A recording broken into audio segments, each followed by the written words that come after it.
Jordan Wade here for City Lights and Novus TV. We're outside of the inaugural Cannafest put on by the BC Paint Society. What is it? Well, here they're combining the raw power of rock and roll with the life-giving power of pot. Pot as in weed, herbs, joints, snugs, buds, the good old greenies from God's green earth, whatever you want to call it. This event is all about the celebration of medical marijuana culture. So without further ado, let's go inside and take a look.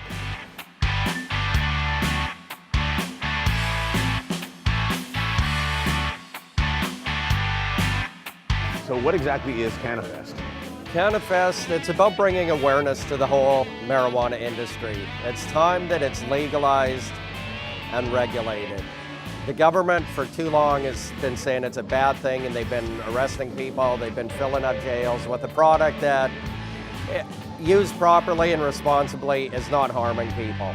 And so what we want to do, we want to put on a music festival, to bring people here so they could have a nice evening out, relive some memories of the 80s, 70s, 80s, and 90s, and bring awareness to the whole industry. With the federal election coming up, we think this could be one of the deciding factors. How about you personally? So you're the executive director of the BC Paint Society just down the street. Yeah. What is your personal connection with medical marijuana, and why are you so passionate about this movement? I honestly don't use the product myself, but I do care about the people who do. And the saddest thing is when a husband and wife come into my shop with a tear in their eye because the doctors have sent them home to die because there's nothing they could do for them. I've seen a number of people die, including my mother, my grandmother, my grandfather, a number of relatives. They've died from cancer. Since I've been involved with the marijuana industry, I have seen people cure their cancer with Phoenix Tears oil and or live a more comfortable life in their last few weeks. And if I would have known that when my loved ones were dying, I definitely would have had them taking the marijuana rather than being pumped full of some chemical drugs that the government pumps them full of and the medical doctors fill them full of.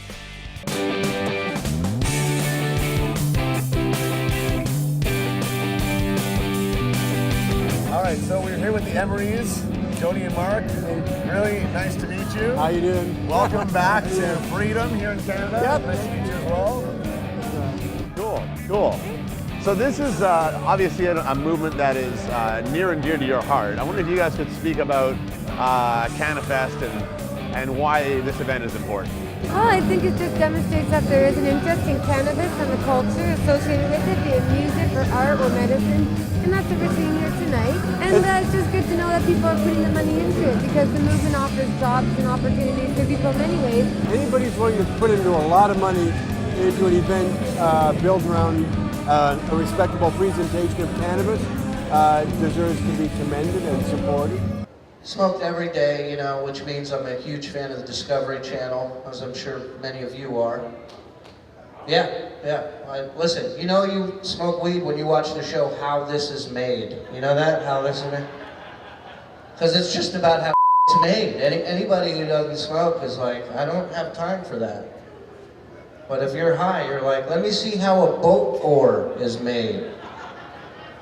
Do you own a boat? No. Live near water? Just, I'm high. So you were invited here by Chuck, or what inspired you to come all the way out across the continent for this event today? Well, I'm a stand-up comic, and I'm a big supporter of the cause.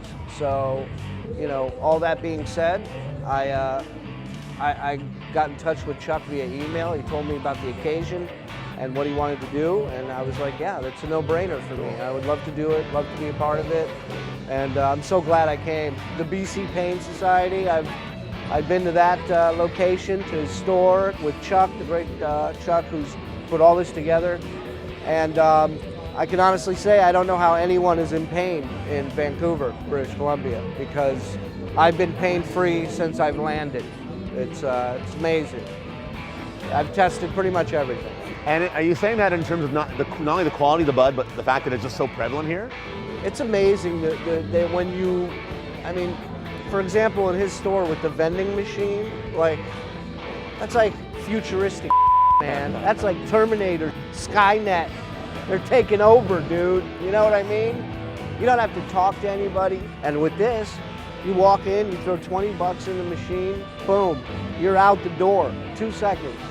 No pharmacy can do that.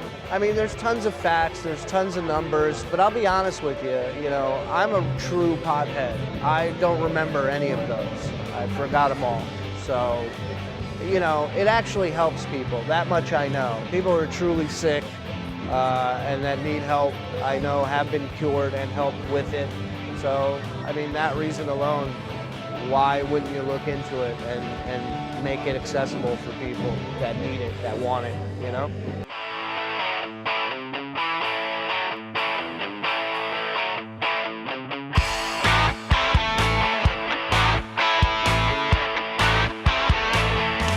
Well, it's been a green and groovy day here at Cannafest.